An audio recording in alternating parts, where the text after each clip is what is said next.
how do you say that my child is falling in sum? He might be falling beyond that sum. So there is a very big gray area where you cannot convince the mother that your child is having asthma. So good evening, friends. I am Dr. Sanjeev Singh Rawat, chairperson of IP National Respiratory Chapter. Today we are in a conference at Guwahati where we discussed management of asthma in children below 5 years. As you all know, who are in touch with GINA guidelines, this year in 2025, there has been a major update in GINA 2025 in how do you manage children with asthma below 5 years. So now there are basically two broad groups in IP and RC. Some people they say that whatever changes have occurred, they are good and they would serve the purpose of a general clinician. Whereas some people, particularly people who are attached to education institutes, medical colleges, they feel that you require more evidence to use these guidelines for your day-to-day practice. Now, what I feel after undergoing these guidelines in full details, I feel that GINA has really done a very good service to a general pediatrician where they have tried to clarify the doubts, try to clarify the mist and make things more clear because not 1 year prior to this guidelines, the things were absolutely unclear. Like, for example, if you recall the guidelines in 2024, they had made three boxes and they had introduced the concept of probability-based asthma guideline, asthma diagnosis, where in first box they used to talk of some probability of asthma, in middle box more probability, and in third box high probability. So when you talk to a mother or a parent with child with recurrent wheezing, if you tell that your child is having some probability of asthma, she will ask you, what do you mean by some probability? How do you say that my child is falling in sum? He might be falling beyond that sum. So there is a very big gray area where you cannot convince the mother that your child is having asthma. Second important thing is that, for example, your child is falling in the first box, whether you call child is having low probability of asthma. Then in that case, you will tell the mother you have to use short-acting beta agonist with an MDI with a spacer. She will ask you first question, doctor, you are trying to give my child a therapy for asthma. You're telling child having no probability of asthma. Then why are you giving this particular therapy? So at one end, you cannot convince the mother that your child is having asthma because you are using a wrong term, low probability of asthma. And secondly, you are giving a therapy which is used for asthma. So these two things, they don't work hand in hand.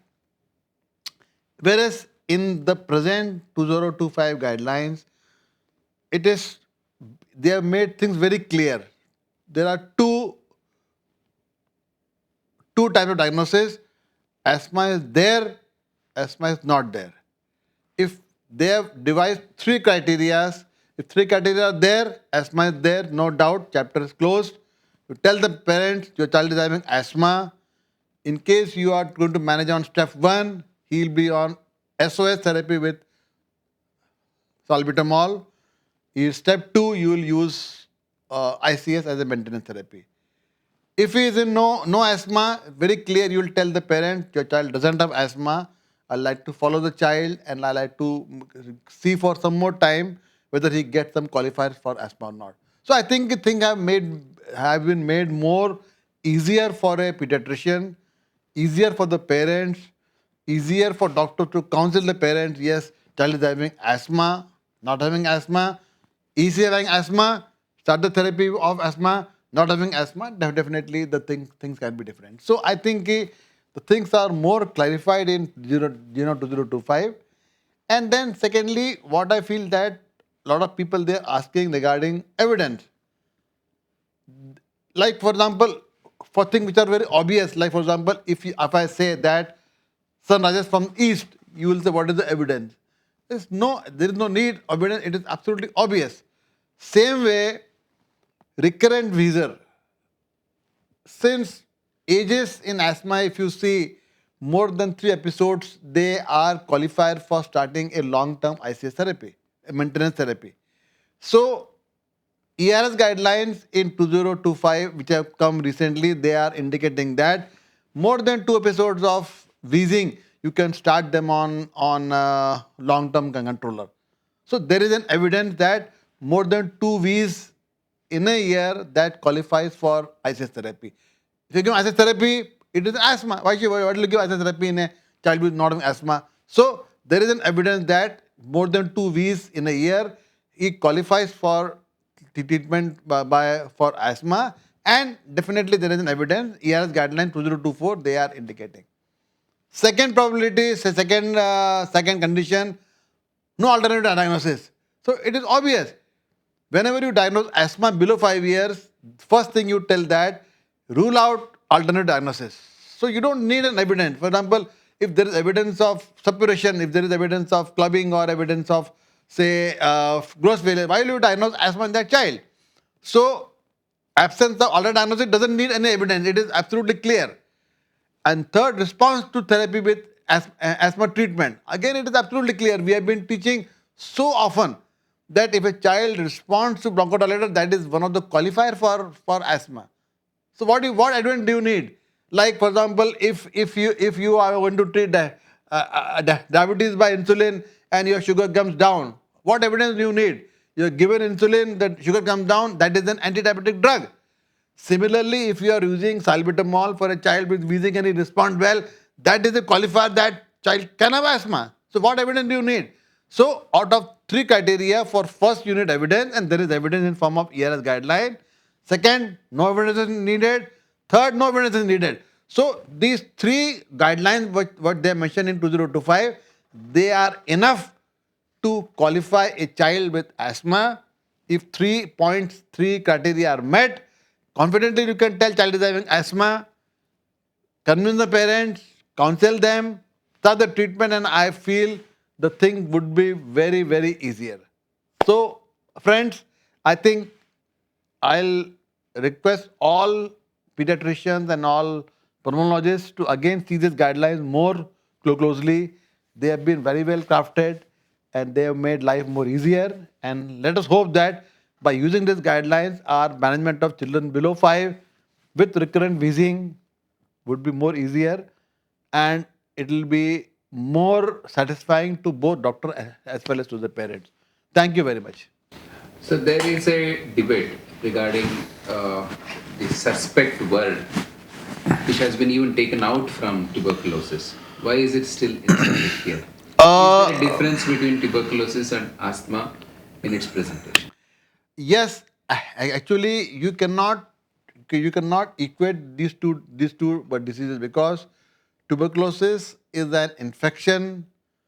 This disease is an inflammation. So I can understand that initially the use of word suspect was there in TB, and where they have now removed and they have put the term as probable. In asthma, we are moving away from that word probable. We want to use a clear term. It is there or not there. If it is not there, I will not use the word probable. I'll use the word suspect. Although we can again debate for a long time what is the more appropriate. Like for example, we discuss flare, exacerbation, attack, and then now we finally settle to the word as acute flare. Similarly, this is for the first time this word has been introduced. Asthma suspect. You never know. After some time, after some discussion, that word might change. But I feel that is a senseless discussion at this present. More important is that try to concentrate on children who are having all these 3 criteria being met, and call them as asthma, treat them as asthma. That is more important rather than trying to discuss that whether you should use the word suspect or not. I agree with you. Suspect word doesn't give a good feeling, but I don't think that this is the right time to discuss about this particular aspect. Discuss that let all pediatricians accept this particular guideline that these 3 points are indicating of asthma. There are clear evidence that these three point indicate an asthma below 5 years. Except that treat according to these guidelines, and I think after 2 or 3 years, once this issue is solved, probably we can go ahead and we can discuss the issue of suspect whether it is appropriate or not. But I don't think it is an issue to be discussed right now because it is irrelevant. You call it a suspect or probable, it will not make much difference. Child is not having asthma, use the word suspect or probable, it is hardly going to make difference. You will not treat these children as asthma. The next question which always comes is ruling out of other diseases. How sure you are in just by the history or minimum investigation? Will we be able to rule out all other diseases just with that word? Like if you see our ATM guidelines, again in ATM guidelines we stress that a very good history and an examination, it can rule out lot of diseases. So if you have done a good job of taking a good history and a good examination, you have maintained very good growth charts, I think in about 80% cases you can rule alternative diagnosis.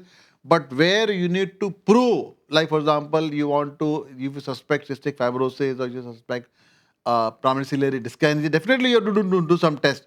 But all the diseases, they have got a very typical clinical presentation where history and examination would give you important clues. So we are not averse. We are not telling that investigation will not be required. But 80% cases, if you are taking a good history and examination, you can be sure that you are dealing with an asthma mimic. It is probably an atypical wheezer, it is not a typical wheezer. So we are not telling that you should not do investigation to rule out alternate diagnosis.